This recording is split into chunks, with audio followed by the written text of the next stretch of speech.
भिखारन भीख मांगती थी। उसी से वो अपना घर चलाती। उसके 2 छोटे छोटे बच्चे भी थे, कालू और दूसरा भानु।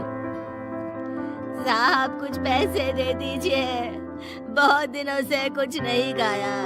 ऊपर वाला आपको बहुत दुआएं देगा, ऊपर वाले के नाम पर कुछ दे दीजिए। गाड़ी में बैठा आदमी उसके हाथ में 2 रुपए रखकर आगे निकल जाता है। फिर मालती कभी दुकान पर भीख मांगती तो कभी खाने की दुकान पर खाने को मांगती। साहब मेरे बच्चे कई दिन से भूखे हैं, कुछ खाने को दे दे, भगवान आपका भला करेगा। ओ भिखारन, निकल यहाँ से। क्यों आने जाने वालों का रास्ता रोक कर रखा है? नहीं, मैंने रास्ता नहीं रोका, मैं तो बस खाने को मांग रही हूँ, ऊपर वाले के नाम पर कुछ दे दीजिए। चल निकल यहाँ से। आज सुबह से उसे भूख में कुछ नहीं मिला था। वो थकी हारी घर पहुंचती है। माँ तुम आ गई, बहुत भूख लगी है, कुछ खाने को दो ना। बेटा आज खाने को किसी ने कुछ नहीं दिया, मैं अभी जल्दी से कुछ बना कर देती हूँ। कालू तुम माँ को क्यों परेशान कर रहे हो? अभी माँ जा रही है ना खाना बनाने, चलो तब तक हम मिलकर कुछ खेलते हैं। मालती खाना बनाने के लिए डिब्बे से चावल निकालती है तो उसमें चावल नहीं होते। दूसरे डिब्बे में दाल नहीं होती, आटा भी खत्म होता है। हे भगवान, अब मैं अपने बच्चों को क्या खिलाऊं? घर में तो कुछ भी खाने को नहीं है, रात भी होने वाली है, कहाँ से लाऊं खाने को? देखती हूँ कहीं से कुछ खाने को ही मिल जाए। भानु बेटा, कालू का ख्याल रखना, मैं अभी आती हूँ। ठीक है माँ। मालती किराने वाले की दुकान पर जाती है। लाला थोड़ा उधार मिलेगा, बच्चे बहुत भूखे हैं, घर में एक भी अन्न का दाना नहीं। मेरा दिमाग खराब है जो तुझे उधार दूंगा। पहले के पैसे चुकाए नहीं, आ गई मांगने। पहले का उधार चुका और नकद सामान ले जा। मालती को लाला की धुतकार के अलावा वहां कुछ नहीं मिलता। फिर वो रोती हुई एक पेड़ के नीचे बैठ जाती है। हवा बहुत तेज होने के कारण मालती को बहुत ठंड लगने लगी। तभी उसे वहां एक कोने में चादर पड़ी दिखाई देती है। हवा तेज होने के कारण शायद किसी की चादर यहाँ उड़कर आ गई है। ठंड भी बहुत है, इसे ओढ़ लेती हूँ। मालती उस चादर को उठाकर अपने ऊपर ओढ़ लेती है और खाली हाथ ही घर लौटती है। घर पहुंचती ही वो खाट पर जाकर बैठ जाती है। उधर कालू अपने भाई भानु के साथ खेल रहा होता है। भैया माँ कब आएगी? मुझे बहुत भूख लगी है। बस अभी आती होगी माँ, तब तक तुम मेरे साथ खेलो। मालती उन दोनों की बातें सुनकर बड़ी हैरान थी कि वो उनके सामने बैठी है तो दोनों उसे देख क्यों नहीं पा रहे हैं। मेरे बच्चे मुझे देख क्यों नहीं पा रहे? भानु, कालू, मैं तो यहीं बैठी हूँ बच्चों। मालती उन्हें दिखाई नहीं पड़ रही थी, उसकी बस आवाज सुनाई दे रही थी।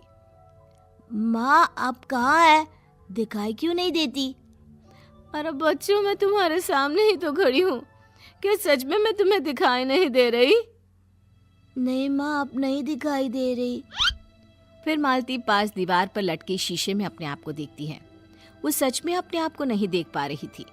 तभी वो अपने ऊपर ओढ़ी हुई चादर हटाती है तो वो दिखने लगती है। मालती को अब सब समझ में आ गया था कि ये चादर कोई साधारण चादर नहीं है, ये तो कोई जादुई चादर है। ये चादर तो जादुई चादर है। अब मैं क्या करूं? किसकी होगी ये चादर? माँ कभी तुम दिखती हो, कभी नहीं दिखती, ये तो जादू हो गया। माँ मुझे बहुत भूख लगी है। मेरे बच्चे भूखे हैं और मैं इस झमेले में पड़ गई। इस आफत को अभी मैं बाहर फेंक कर आती हूँ। जैसे ही मालती चादर को बाहर फेंकती है तभी अचानक रुककर कुछ सोचने लगती है। ये मैं क्या करने जा रही थी? ये चादर ही तो अब हमें पेट भर खिलाएगी। नहीं, मैं इसे किसी को नहीं दूंगी। बच्चों मेरी बात ध्यान से सुनो, इस चादर के बारे में किसी को कुछ ना कहना, हाँ? ठीक है माँ, ठीक है माँ।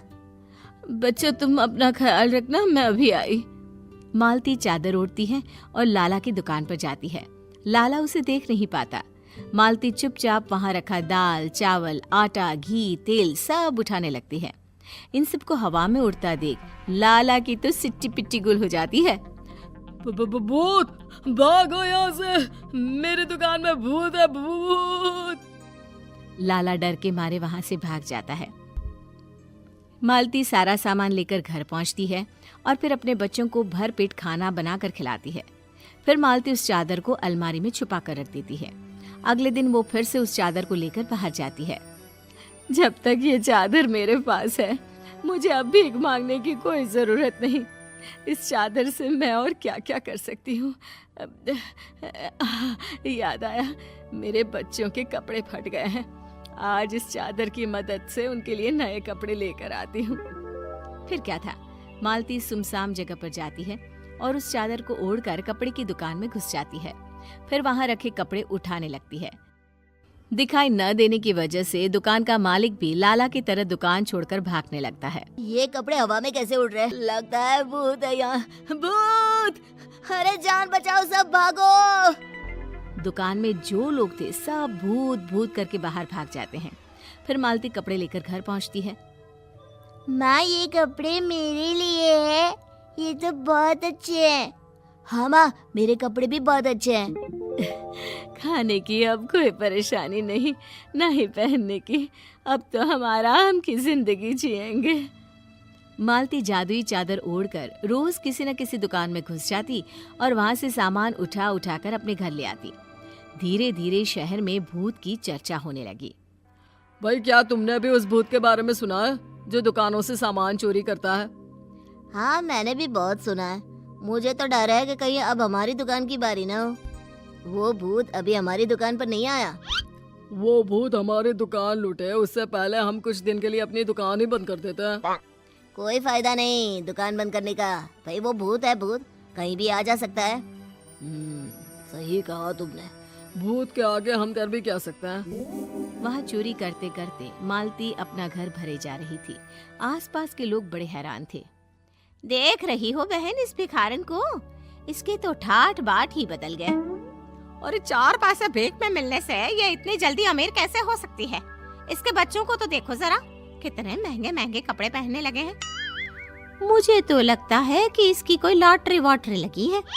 जब मालती को पता चलता है कि हर जगह उसी की चर्चा हो रही है तो वो थोड़ा डर जाती है।